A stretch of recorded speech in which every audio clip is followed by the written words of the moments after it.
तो hello everyone, welcome to electro homeopathy tongue diagnosis class. बहुत दिनों से क्लास रुकी हुई थी, इसी कारण आज हम फिर क्लास रेज्यूम कर रहे हैं। तो अभी क्लास रेगुलर चलेगी, तो आप लोग ज्वाइन होइए और इस क्लास से फ़ायदा उठाइए। तो इलेक्ट्रो होम्योपैथी इलेक्ट्रोपैथी टंग डायग्नोसिस। तो प्रीवियस क्लास में हम लोगों ने एक्सटीरियर के बारे में पढ़ा था, यानी जो बीमारियां मोस्टली सीजनल होते हैं वो हमारी बॉडी में एक्यूट कंडीशन में जाहिर होते हैं। जैसा कि हमने देखा था, सर्दी हो जाना या गर्मी की लू लग जाना, ये सब क्या है? Exterior type of diseases. ठीक है। तो इसको हम जबान पर कहाँ पे देखेंगे, टंग पे किस एरिया में हमें देखने को मिलेगा, वो हमने देखा था। अगर टंग के दो हिस्से करेंगे तो एक्सटीरियर आपको यहाँ पे देखने को मिलेगा। ठीक है। तो जो हिस्सा लंग्स का है मोस्टली, वही ज्यादा इफेक्ट होगा। एक थ्योरी है जिसमें कहा गया कि जो बॉडी की आपकी इम्यूनिटी है वो दो ऑर्गन पे डिपेंड है। डिफेंसिव इम्यूनिटी जो है वो दो ऑर्गन्स पे डिपेंड है, वो है आपका लंग्स एंड स्प्लीन। ये दो ऑर्गन बराबर अच्छी तरीके से काम करेंगे तो आपकी इम्यूनिटी मेंटेन रहेगी और आप स्वस्थ रहेंगे, हेल्दी रहेंगे, कोई भी चीज बॉडी पे अटैक नहीं कर पाएगी। अगर ये दोनों में से कोई एक या दोनों अगर कमजोर हो जाएंगे तो बॉडी की इम्यूनिटी कमजोर हो जाएंगी और इजीली पेशेंट या पर्सन जो भी है वो इजीली क्या है, डिसीज में कन्वर्ट हो सकता है। तो इसीलिए लंग्स और स्प्लीन दोनों मिलके क्या करेंगे, स्प्लीन मिलके, दोनों मिलके आपका आ, ये करेंगे, क्या करेंगे, डिफेंसिव मैकेनिज्म। दोनों मिलके डिफेंसिव, बॉडी की डिफेंसिव डिफेंस मैकेनिज्म में हेल्प करेंगे। तो इसीलिए लंग्स और स्प्लीन, तो इस एक्सटीरियर में जब अटैक होगा तो सबसे पहले लंग्स क्या होंगे, अफेक्ट होंगे। तो लंग्स मजबूत होंगे तो उस पर्सन को जल्दी कोल्ड नहीं होगा। हाँ, ज्यादा अगर आप सर्दी में एक्सपोज हो रहे, फिर कह रहे हैं कि हम लंग्स और स्प्लीन तो अच्छा है, फिर उसके बावजूद भी हम बीमार ना हो, ऐसा नहीं हो सकता। क्योंकि ज्यादा एक्सपोजर भी क्या होगा, बॉडी को कमजोर बनाएगा। लेकिन मिनिमम एक्सपोजर में भी अगर आप अफेक्ट हो जा रही बॉडी, तो इसका मतलब ये है कि हमारी डिफेंसिव मैकेनिज्म जो लंग्स और स्प्लीन पे डिपेंडेंट है वो कमजोर है। तो इलेक्ट्रो होम्योपैथी में लंग्स के लिए भी रेमेडी है, स्प्लीन के लिए भी रेमेडी। तो हम उन रेमेडी को कंटिन्यूएशन में रखकर हम अपने हेल्थ को एक्टिव कर सकते हैं। लंग्स के लिए पूरा पी ग्रुप है हमारे पास, और स्प्लीन के लिए मोस्टली S2 है। S1 भी दे सकते हैं, S2 भी दे सकते हैं, और साथ में अगर हम S5 भी इस्तेमाल करा सकते हैं। लेकिन मेन रेमेडी जो है S2 है। ठीक है। तो ये एक चीज एक्सटीरियर में हम लोगों ने मिस की थी, तो मैंने यहाँ पे आपको बता दिया। आज हम बात करेंगे इंटीरियर डिसीजेस।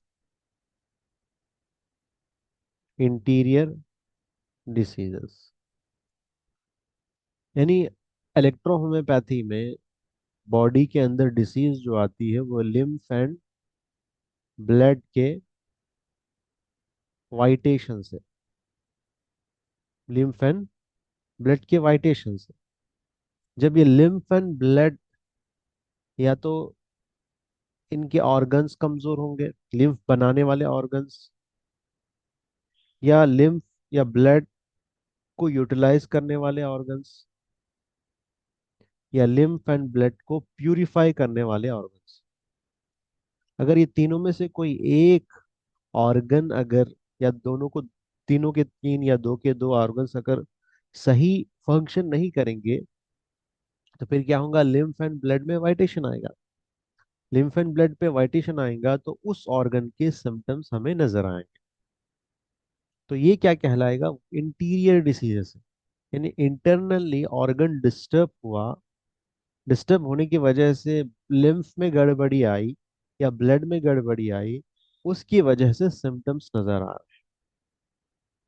तो यहाँ पे तीन चीजें बहुत इंपॉर्टेंट है याद रखने के, कि जो सिम्टम्स आ रहे हैं, कभी कभार वो सिम्टम्स जो है आपके उस ऑर्गन के ही होते हैं, सेल्फ ऑर्गन, यानी जिस ऑर्गन में प्रॉब्लम है उसी ऑर्गन के सिम्टम्स नजर आएंगे। अक्सर ऐसे ही होता है, 50 to 60%। सेकेंड में क्या होता है, सिम्टम्स तो उस ऑर्गन के आते हैं जिसमें प्रॉब्लम है, जिसमें प्रॉब्लम नहीं है।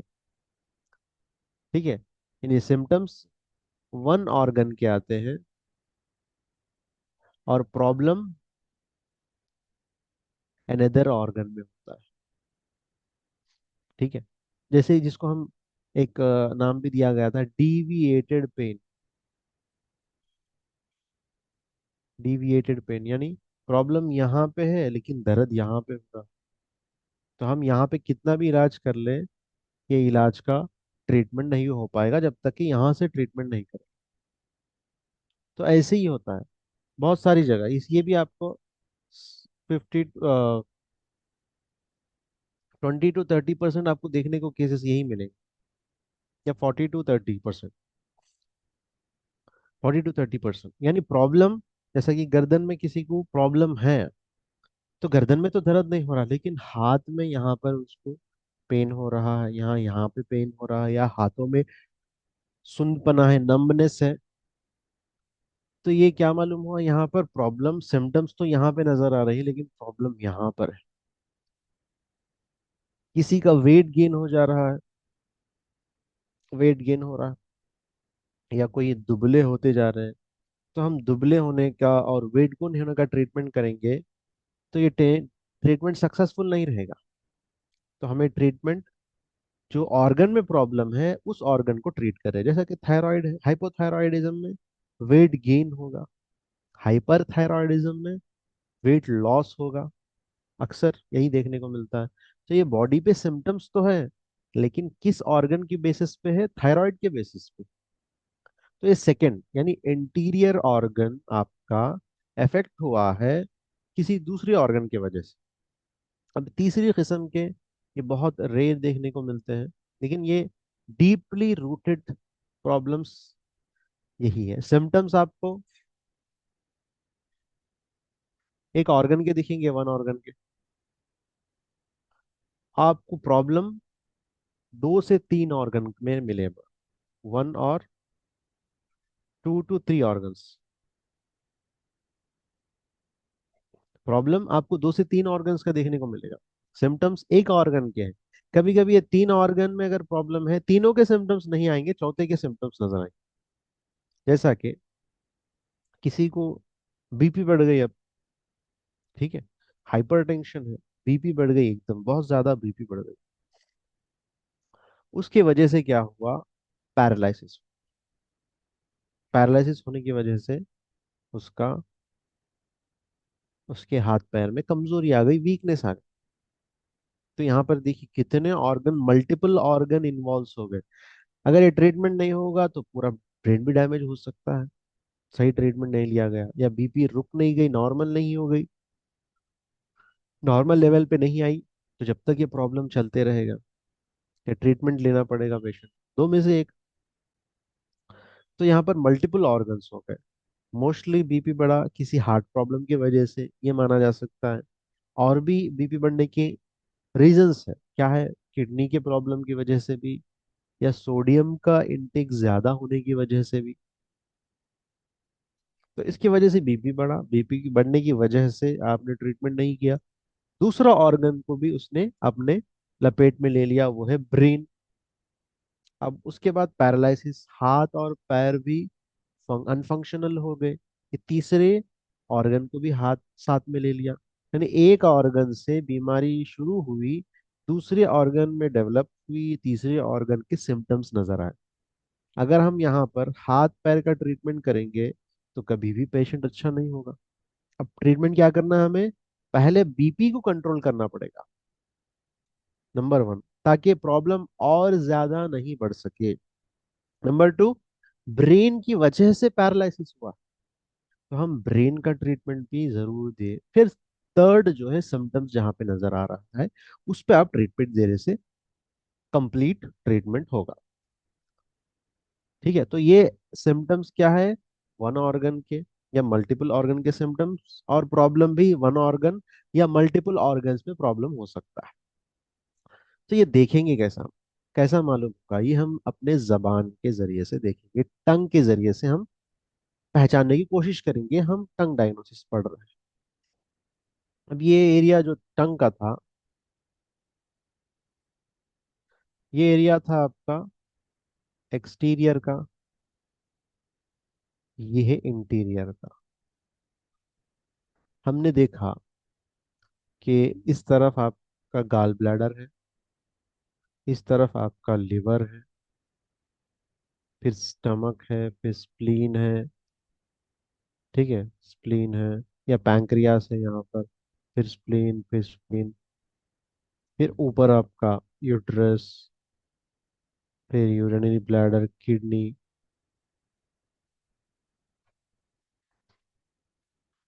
ठीक है, urinary bladder, kidney, small intestine, large intestine, इस तरह पूरी टंग आपकी कंप्लीट होगी। तो मोस्टली इंटीरियर में ये ऑर्गन आपको देखने को मिलेंगे, इस ऑर्गन में प्रॉब्लम रहेगा। तो आज हम एक डिसीज लेंगे, उसको इन एक एक ऑर्गन से जोड़ने की कोशिश करेंगे, तो कितना वैस्ट है ये हमें मालूम होगा। एग्जाम्पल के तौर पर कॉन्स्टिपेशन। कॉन्स्टिपेशन कॉन्स्टिपेशन आज यूनिवर्सल प्रॉब्लम है। ठीक है, किसी को अगर 2 से 3 दिन से ज्यादा अगर किसी को स्टूल नहीं पास हो तो वो कंडीशन को कॉन्स्टिपेशन करते हैं। किसी को मोशन पास तो होता है लेकिन कंप्लीट इवैक्यूएशन नहीं हो रहा तो ये भी कॉन्स्टिपेशन कहलाएगा। स्टूल तो पास हो रहा है लेकिन उसका कलर चेंज है, हार्ड है stool, तो ये भी कॉन्स्टिपेशन कहलाएगा। ठीक है, तो कॉन्स्टिपेशन के अलग अलग कंडीशंस हो सकते हैं। तो जो भी हम खाना खाते हैं वो डाइजेशन होके 12 से 24 घंटे के अंदर अंदर वो बॉडी से एक्सक्रीट करे उसका वेस्ट मटेरियल। ठीक है, तो मोस्टली देखा गया है कि वेजिटेबल्स जो हम खाते हैं, फ्रूट्स खाते हैं, या जो पानी पीते हैं उसका ड्यूरेशन मोस्टली 6 to 12 आवर्स। उसके बाद वो डाइजेस्ट होगा, अब्जॉर्ब होगा, फिर एक्सक्रीट होगा। इसी तरह जो ड्यूरेशन है वेजिटेरियन का, ये है। नॉन वेजिटेरियन का ड्यूरेशन ज्यादा है, ज्यादा टाइम लगेगा इसको डाइजेस्ट होने के लिए। इसको टाइम लगेगा 12 hours 24 hours, according to the body condition. तो जो लोग खाना खाते हैं, खाना खाने के बाद यानी ज्यादा एक्सरसाइज नहीं करते, पानी सही नहीं पीते, या डाइट में आप फाइबर डाइट नहीं लेते, और ज्यादा एक्सेसिव ऑयल यूज करते हैं, एक्सेसिव हॉट फूड इस्तेमाल करते हैं, या फिर जंक फूड खाते हैं, या टाइम पे नहीं खाते, ठीक है, ऐसे लोगों को कॉन्स्टिपेशन होने के चांसेस बहुत ज्यादा हैं। और जो लोग एसिडिक फूड खाते हैं, खासकर आज वक्त में देख सकते हैं आप, अक्सर 60 to 70% लोग एसिडिक फूड खाते हैं। एसिडिक फूड टेस्ट के लिए, जबान के टेस्ट के लिए नमक होना चाहिए, मिर्ची होना चाहिए, मसाला होना चाहिए, ये सब चीजें, चाहे वो आज नॉन वेज खाने वाला हो या वेजिटेरियन खाने वाला हो, उसको एसिडिक फूड की जरूरत है। ये बॉडी के अंदर हॉटनेस प्रोड्यूस करेगा। क्या प्रोड्यूस करेगा? Hotness. Its leads to constipation. Hotness बढ़ा, बॉडी के अंदर फ्लूइड की क्वांटिटी कम हो गई, फ्लूइड की क्वांटिटी कम हो गई तो बॉडी के अंदर कॉन्स्टिपेशन पैदा होने के चांसेस है। तो हमारी बॉडी जो है वो एसिडिक नहीं होना चाहिए, अल्कलाइन होना चाहिए। अल्कलाइन क्या है? अल्कलाइन आपका कोल्डनेस, ठंडक, बॉडी को न्यूट्रल रखने के लिए। ठीक है, तो हम जो भी एसिडिक फूड खाते हैं उससे ज्यादा कॉन्स्टिपेशन होने की चांसेस है। स्टमक में प्रॉब्लम आने के चांसेस है। और अल्कलाइन खाने से बॉडी को एक्सपेंशन मिलेगा, कूलिंग करने का मौका मिलेगा, और चीज़ें जल्दी डाइजेस्ट हो पाएगी। तो कहा जाता है कि आपका खाना अच्छा हो, आपकी लाइफस्टाइल अच्छी हो, और आपका मेंटल हेल्थ भी अच्छा हो, साइकोलॉजिकल थॉट्स भी अच्छा हो। तो ये बेसिस पे हम हेल्दी रहने के चांसेस ज्यादा है। तो हम अब ज्यादा एसिडिक खाना खाएंगे तो ब्लड में एसिडिक बढ़ेगा, एसिडिक बढ़ेगा तो ब्लड का वाइटेशन होगा इलेक्ट्रोपैथी के हिसाब से। और ज्यादा आप एसिडिक खाना खाएंगे तो फूड, या जो स्टमक के अंदर जो फूड जाएगा उसके अंदर जो एंजाइम्स है, डाइजेस्टिव एंजाइम्स, वो अनफंक्शनल हो जाएंगे, क्योंकि वो बहुत ज्यादा सेंसिटिव होते हैं हॉट टाइप ऑफ फूड से, जल्दी ज्यादा काम नहीं कर पाएंगे। ठीक है।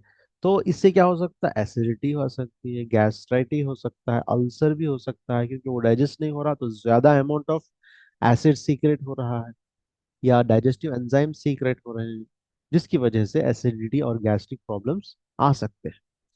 ठीक है। तो ये कॉन्स्टिपेशन, तो कॉन्स्टिपेशन तो ये तो रीजन हो सकता है एसिडिक टाइप ऑफ फूड्स। अब इसको दूर न करने की क्या चांसेस है? दूर करने के लिए हमें ज्यादातर वेजिटेबल्स खाना चाहिए। और बहुत सारे लोग सुबह उठकर नहा चाय पीते हैं, ये बहुत ज्यादा बॉडी के अंदर हॉटनेस पैदा करेगी, ये डाइजेस्टिव एंजाइम्स को डैमेज करेगी, स्किन के लेयर को डैमेज करेगी, सॉरी स्टमक के लेयर को डैमेज करेगी, और हॉटनेस प्रोड्यूस करेगी हमारे डाइजेस्टिव सिस्टम पे। तो इसीलिए सुबह हम एकदम कुदरती चीज खाएं, जो नेचर के करीब हो, ठीक है, जो ग्रीन हो, जो फ्रूट्स हो, या वेजिटेबल्स हो, या सलाद, ऐसा कुछ हम खाएं जिसकी वजह से पहले अल्कलाइन फूड हमारे पेट में जाए, ताकि डाइजेस्टिव एंजाइम्स को और एनर्जी मिले, और डाइजेस्टिव सिस्टम एकदम कोल्ड एनवायरनमेंट प्रोड्यूस करे, ताकि जो भी आप चीजें खा रहे हैं आगे उसको इजीली डाइजेस्ट कर सके। ठीक है। तो ये होगा आपका खाने का तरीका। अगर किसी को चाय पीने का इतना ही बड़ा शौक है तो वो खाने के बाद 2 से 3 घंटे के बाद पी ले, ताकि डाइजेस्टिव एंजाइम्स डैमेज ना हो और डाइजेशन इजीली हो सके। अब यहाँ पर एक डाइजेस्टिव सिस्टम में एक प्रॉब्लम है, कॉन्स्टिपेशन, जिसके बारे में हम लोग थोड़ा डिस्कस कर रहे थे। अब सिंगल ऑर्गन यानी डाइजेस्ट, उसका ये तीन चीजें, में तीन जो आपको चीजें मैंने बताई, इसके इसके हिसाब से समझने की कोशिश करें। तो एक ऑर्गन ही इन्वॉल्व है फर्स्ट नंबर पे, एक ऑर्गन ही इन्वॉल्व है, कौन सा? Large intestine. अब कॉन्स्टिपेशन होने के लिए मोस्टली लार्ज इंटेस्टाइन में प्रॉब्लम। तो आप जब टंग देखेंगे तो लार्ज इंटेस्टाइन में ही प्रॉब्लम दिखेगा, दूसरे ऑर्गन में आपको कुछ महसूस नहीं। या फिर इसके दूसरे ऑर्गन, कनेक्टेड ऑर्गन से भी हो सकता है, जैसे लार्ज इंटेस्टाइन कनेक्टेड है लंग से, उसमें भी प्रॉब्लम दिख सकता है। ठीक है। जैसा कि मैं एक एग्जांपल आपको फोटो बताऊंगा, देखिए। तो ये आप देख सकते हैं एक टंग है, जिसमें हम लोग देख सकते हैं कि लार्ज इंटेस्टाइन ही सिर्फ इन्वॉल्व है। आप देख सकते हैं ये राइट साइड से, आप यहाँ पर इस एरिया में क्या है, रेड कलर के डॉट्स है। बाकी का टंग उतना ज्यादा अफेक्टेड नहीं है, लेकिन हम लोग ज्यादा उस पर गौर नहीं करेंगे। लेकिन यहाँ पे साफ नजर आ रहा कि येलो कोटिंग है, रेड कलर के डॉट्स है। ठीक है। और देखिए इधर से निकल के इधर की तरफ आ रहे हैं, यानी लार्ज इंटेस्टाइन से फिर इधर जाके स्मॉल इंटेस्टाइन में भी गड़बड़ी आ रही है, और किडनी भी इफेक्ट हो रहा है। ठीक है, किडनी भी इफेक्ट हो रहा है, यूटरस, यानी इनके जो लोअर पेल्विक रीजन है वो पूरा का इफेक्ट हो रहा है। ठीक है। अब ज्यादा उसके बारे में बात नहीं करेंगे, हम यहाँ पर लार्ज इंटेस्टाइन के बारे में बात। तो यहाँ पर सिर्फ और सिर्फ लार्ज इंटेस्टाइन आपका इफेक्टेड है, तो सिर्फ आप लार्ज इंटेस्टाइन का ट्रीटमेंट करिए। अब इनको क्या है, पहले क्या था, येलो कोटिंग है, एक्सटीरियर में येलो कोटिंग है, नेक्स्ट रेड डॉट्स है, और थर्ड देखिए, हमें और करना है इसमें। आपको इधर से ऐसा जा रहे हैं, देखिए यहाँ से परत जो है इधर की तरफ जा रहा, और सामने की तरफ इधर भी आ रहा। तो यानी लार्ज इंटेस्टाइन से गंदगी इकट्ठी हुई है, वेस्ट प्रोडक्ट्स बहुत ज्यादा है, वो निकल नहीं पा रहे, यानी कि पेट साफ नहीं हो रहा, कॉन्स्टिपेशन है। तो टॉक्सिन्स आपको बढ़ रहे हैं, कहाँ पर? लार्ज इंटेस्टाइन, अभी स्मॉल इंटेस्टाइन में भी जाएंगे, फिर किडनी में भी जाएंगे, फिर आगे चलते चलते पूरा डाइजेस्टिव ट्रैक उनका इफेक्ट होगा। तो यहाँ पर कोटिंग बहुत इंपॉर्टेंट है, कोटिंग, कोटिंग बहुत ज्यादा इंपॉर्टेंट।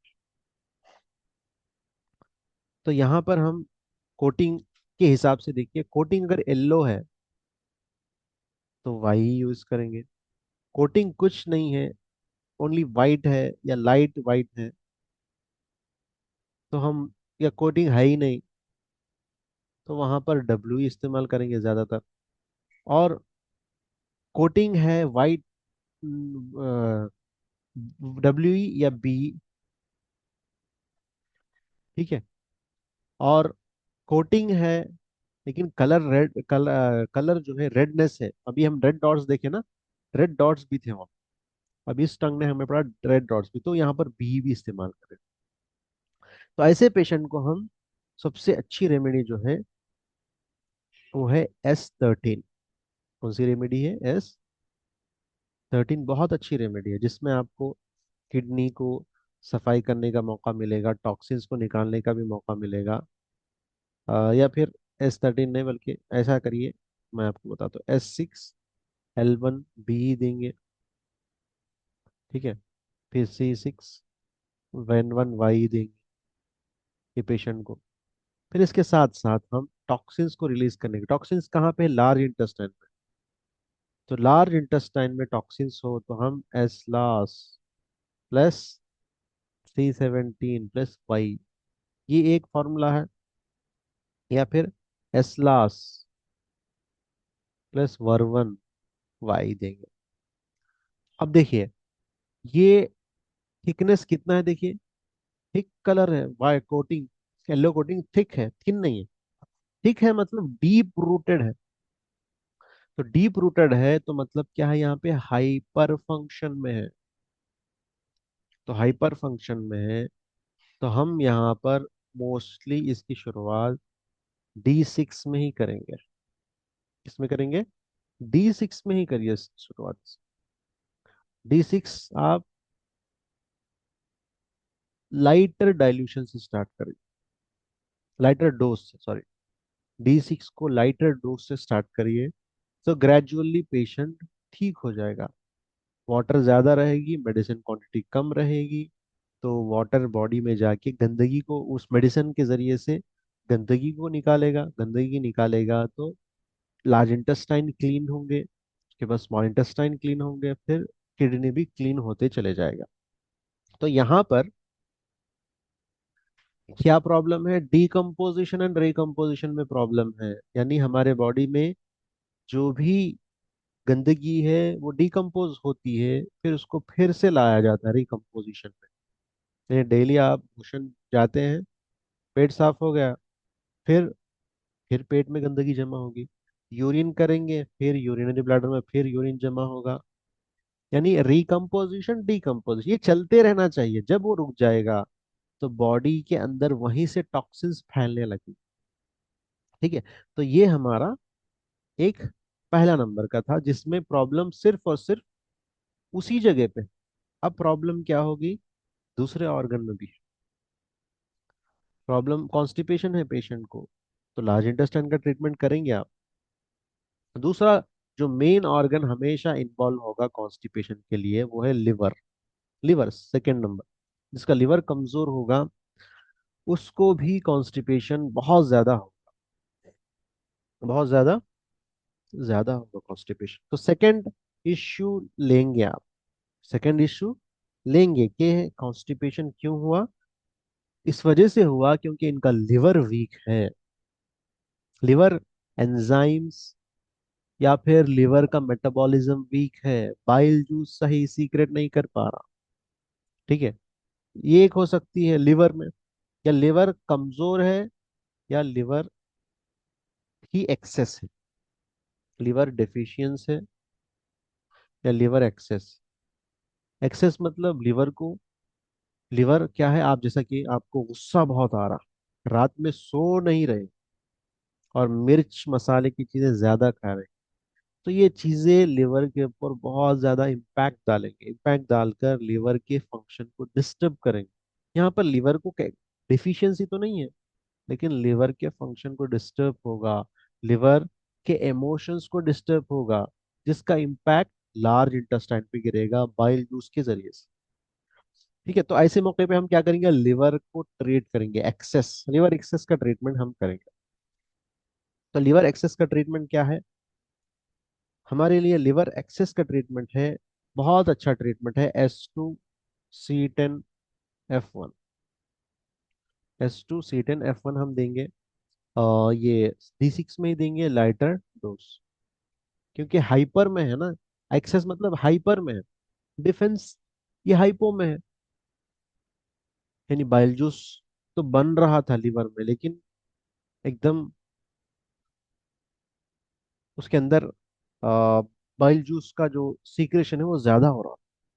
यहाँ पे डिफेंस डेफिशिएंसी में क्या हो रहा है, बाइल जूस सही बन नहीं पा रहा, जिसकी वजह से कॉन्स्टिपेशन हो रहा। तो ये हाइपो कंडीशन, हाइपो कंडीशन। तो इसमें क्या करेंगे हम, हाइपो कंडीशन में हम लिवर को स्ट्रेंथ देंगे, लिवर को स्ट्रेंथ देंगे। कैसा, कौन सा फॉर्मूला है, बेस्ट फॉर्मूला जो है, आप लिवर को जो स्ट्रेंथ देना चाहते हैं वो है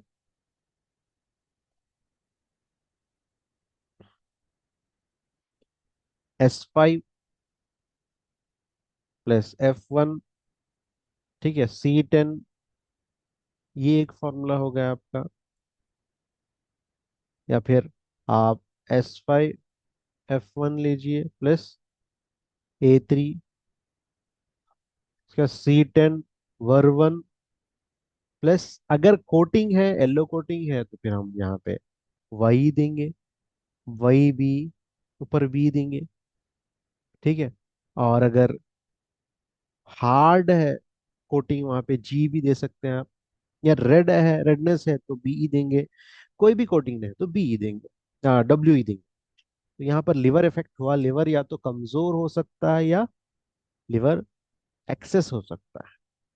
ठीक है, तो इसके बेसिस पे हम कॉन्स्टिपेशन का ट्रीटमेंट करेंगे। तो ये आपको एक आइडिया हो गया होगा एक्सटीरियर डिसीजेस में किस तरह एक डिसीज पैदा होगी, वो डिसीज के ऊपर डिपेंड होगा कोई ऑर्गन, वो ऑर्गन डायरेक्टली इन्वॉल्व हो सकता है उस डिसीज पे, या फिर कोई और ऑर्गन भी डिपेंडेंट हो सकता है बीमारी के ऊपर। दो ऑर्गन्स या तीन ऑर्गन्स कोई भी इन्वॉल्व हो सकते हैं, तो उसका इम्पैक्ट आपको इंटीरियर रीजन पे दिखेगा, इंटीरियर रीजन पे ऑर्गन्स आपको देखने को मिलेंगे। ठीक है, तो ये था आज का class, electro homeopathy tongue diagnosis, exterior, sorry interior. Exterior हमने कंप्लीट कर लिया, इंटीरियर हमने कंप्लीट कर लिया। अब हम ऑर्गन वाइज जाने की कोशिश करेंगे, एक एक ऑर्गन के बारे में हम लोग डिस्कस करेंगे। अब जो भी ऑर्गन्स, लंग्स है, ला हार्ट, हार्ट है, लंग्स है, पेरिकार्डियम है, गाल ब्लैडर है, लिवर है, कौन से डिजीजेस आ सकते हैं, उसके लिए क्या ट्रीटमेंट है, और कैसा पहचाने हम उस जगह जाकर। ठीक है, थैंक यू वेरी मच।